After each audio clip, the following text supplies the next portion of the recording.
আজকে আমরা বাঁধাকপির পকোড়ি বানাচ্ছি, পকোড়া যাকে বলা হয়।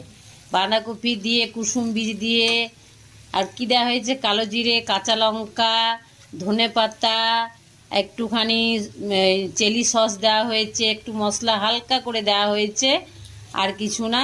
সুন্দর ঘরোয়া পকোড়া। বাঁধাকপি এখন তো নতুন বাজারে পাওয়া যাচ্ছে ভীষণভাবে।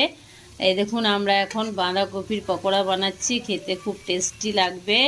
আপনারা বাড়িতে বানাবেন ঠিক এভাবে, চায়ের সাথে মুচমুচে মুড়মুড়ে, বিকালবেলা চা টিফিন হয়ে যাবে। এই তো হয়ে গেছে পকোড়া, গরম গরম। আর এইটা হয়েছে আলু বড়া। আর এই তো ছোট ছোট বাড়ির বানানো তো। আর এগুলো হচ্ছে বেগুনি। এই তো বেগুনি বানানো হয়েছে। বাড়ির যেটাই বানাবেন একদম তরতাজা, মুচমুচে।